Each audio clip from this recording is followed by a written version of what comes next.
Judge, tell us about your background.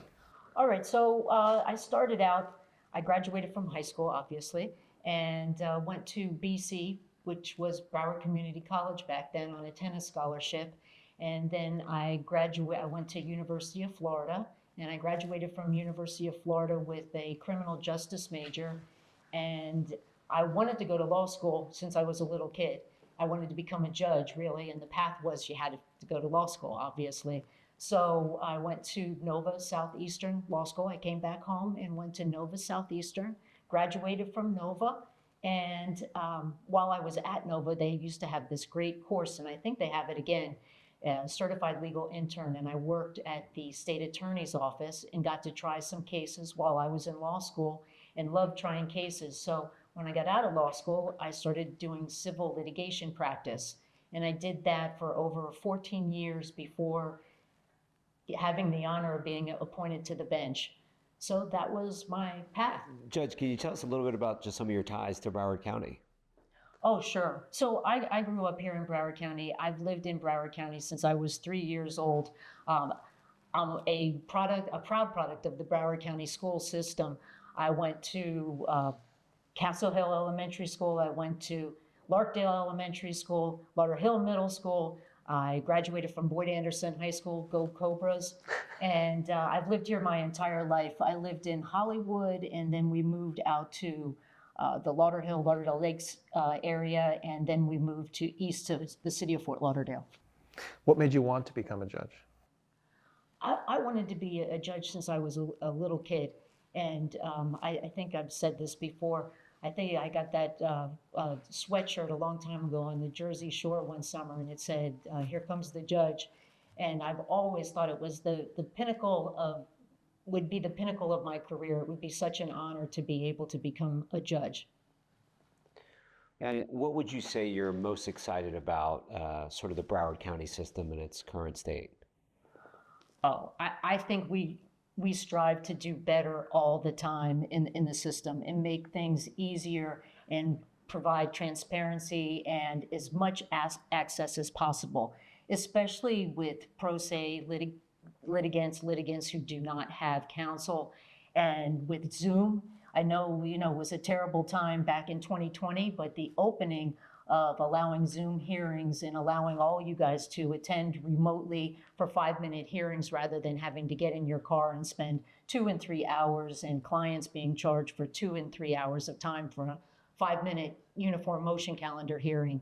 So I'm most proud of that, providing access to the courthouse, and how important everybody takes their job within the courthouse. And I think we've tried to create a level of professionalism where everybody is prepared and everybody enjoys their job.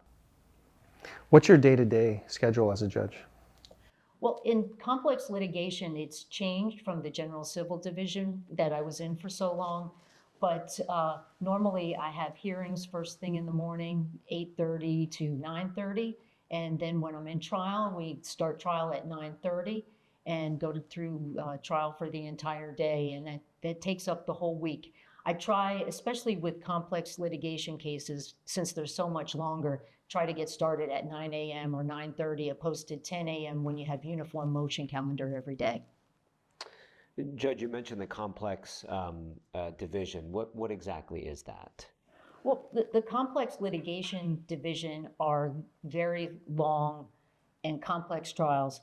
They normally last at least 10 days, mostly more, some up to 6 weeks. I've tried a case, and we have some that are 2 and 3 months. Luckily, the ones that I've had have settled. But everything on the spectrum, asbestos cases, medical malpractice cases. I've tried very large, complex business litigation cases and non-jury trials also within that. Sometimes Chief Judge Tudor and I switch off a few cases. And so that they have a lot of novel issues that require a lot of research and a lot of time and preparation on those cases, opposed to some of the more general litigation cases. All of the cases are important, but these type of cases just require more time to be prepared, more time to get up to speed and prepare orders on the more complex issues. Judge Phillips, could you even roughly estimate how many civil jury trials you've presided over? And then secondarily, how has that experience helped you throughout the course of your career as a judge? I tried in recent history, I had to answer some questions, and I can easily say that it's greater than 300 jury trials to verdict and probably greater than 200 non-jury trials. Wow. And it's helpful. It's kind of like in private practice, I had over 70 civil jury trials to verdict, and as I said, a couple of criminal trials to verdict. It keeps you on your toes, and it keeps you when you have to make rulings, when the issues are in the forefront of your mind. It's much easier when you're trying a lot of cases and you're doing it on a daily basis rather than getting rusty over time and you haven't been in there for 6 months or something like that. How important is civility and professionalism in what you do as a judge? Oh, I think it's utmost importance, especially in today and after 2020 and with the advent of Zoom. I think professionalism is so important, and attorneys can get so much done when they actually communicate with one another.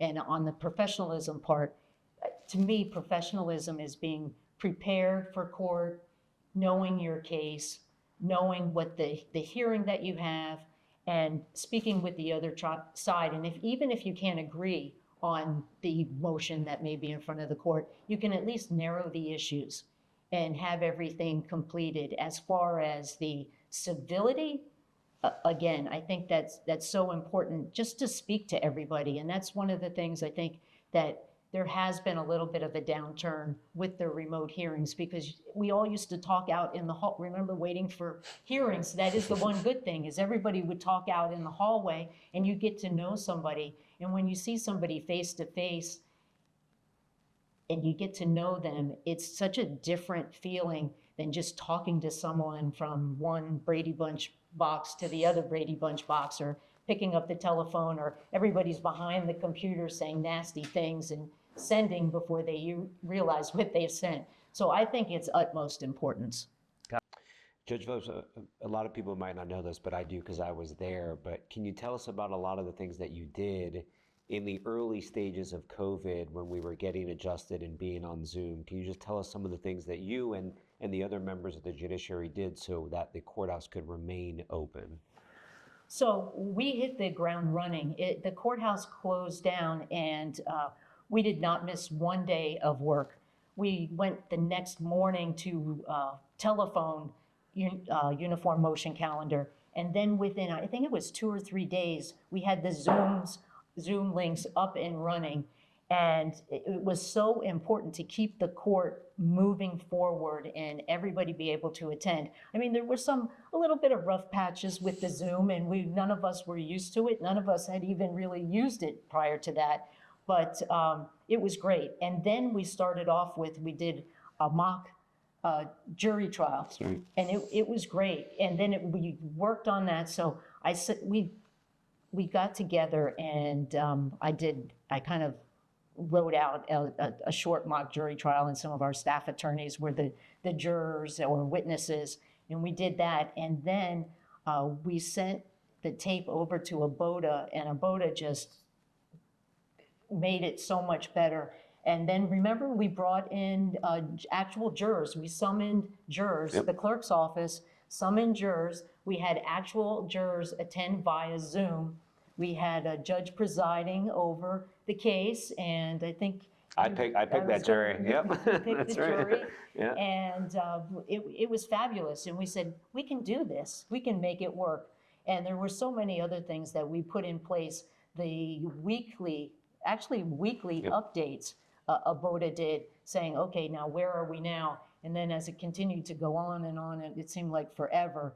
And then as soon as we got the green light to go back in the courthouse, we started trying those cases like crazy. Yep. Setting up the proper protocols, obviously, but trying them as best we could. Judge, let me follow up on that. you had talked about your experience in the complex division, but you also said you're the administrative judge. What does that mean? Well, the administrative judge is over all of the general civil divisions and the complex divisions and the specialty asbestos division. And whenever new rules come out of the Supreme Court, and to try to make it more uniform and easier for everybody to navigate, if you have a case before any judge within the civil litigation division, like we came up with the uniform trial order.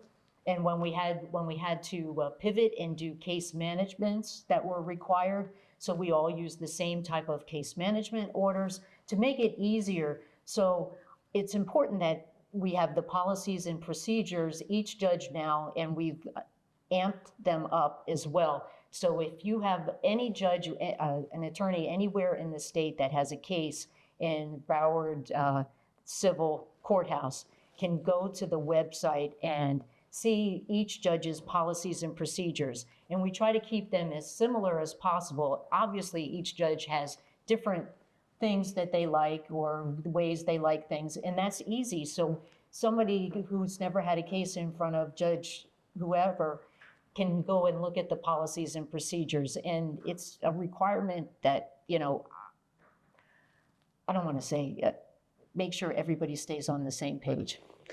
It sounds like you don't take much time off, but when you do, what sort of things do you love to do in your free time? Well, I love boating, and I love fishing, and I love doing all kinds of things outdoors.